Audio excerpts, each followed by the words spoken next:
ഇന്ന് രാഷ്ട്രപിതാവിൻ്റെ രക്തസാക്ഷിത്വ ദിനമാണ്. സംസ്ഥാനത്തിൻ്റെയും രാജ്യത്തിൻ്റെയും എല്ലാ ഭാഗത്തും മഹാത്മാഗാന്ധിയെ അനുസ്മരിക്കുന്ന വിവിധ ചടങ്ങുകൾ നടക്കുമ്പോൾ ആരാണ് ഗാന്ധിജിയെ കൊന്നത് എന്ന ചോദ്യം സമൂഹത്തിൽ ഇന്ന് ഏറെ ഉയർന്നു വരുന്നുണ്ട്. തൊഴിലുറപ്പ് പദ്ധതിയെ നിർവീര്യമാക്കാനും പദ്ധതിയെ വിഹിതം വെട്ടിക്കുറയ്ക്കാനുമുള്ള കേന്ദ്ര നീക്കങ്ങൾക്ക് എതിരായ ചെറുത്തുനിൽപ്പാണ് കേരളത്തിൻ്റെതെന്ന് മുഖ്യമന്ത്രി പിണറായി വിജയൻ. കേരള ബദൽ ഗാന്ധിജിയുടെ വികേന്ദ്രീകൃത വികസന കാഴ്ചപ്പാടുകളുടെ തുടർച്ചയെന്നും ഗാന്ധിജിയെ അനുസ്മരിച്ച് മുഖ്യമന്ത്രി. ഷീജ ചേരുകയാണ്.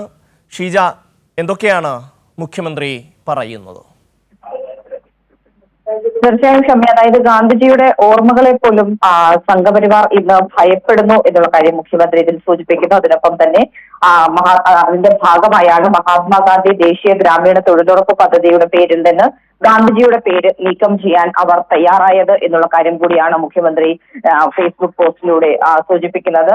ദരിദ്രരായ മനുഷ്യരിൽ ഒരാളാണ് താനെന്ന് പ്രഖ്യാപിച്ച ഗാന്ധിജിയെ സാധാരണക്കാരുടെ ജീവിതത്തിൽ നിന്ന് അടർത്തി മാറ്റാനാണ് സംഘപരിവാർ ശ്രമിക്കുന്നത്.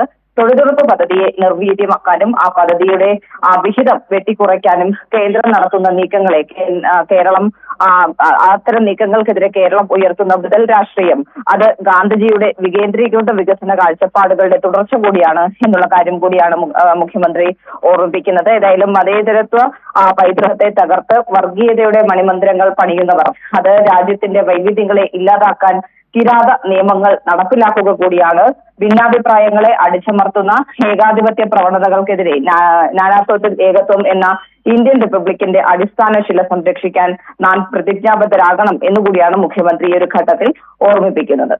ഷമ്മി, തീർച്ചയായും സമൂഹത്തിൽ ഏറ്റവും സാധാരണപ്പെട്ട മനുഷ്യന് തൊഴിൽ നൽകിയിരുന്ന മഹാത്മാഗാന്ധി തൊഴിലുറപ്പ് പദ്ധതിയെ ഏതാണ്ട് ഇല്ലാതാക്കാനുള്ള ശ്രമങ്ങൾ ഗാന്ധിജിയെ തന്നെ നമ്മുടെ മനസ്സുകളിൽ നിന്ന് തുടച്ചു കളയാനുള്ള നീക്കങ്ങളുടെ ഭാഗമാണ് എന്നാണ് മുഖ്യമന്ത്രി പറയുന്നത്. ഷീജയാണ് വിശദാംശങ്ങൾ നൽകിയത്.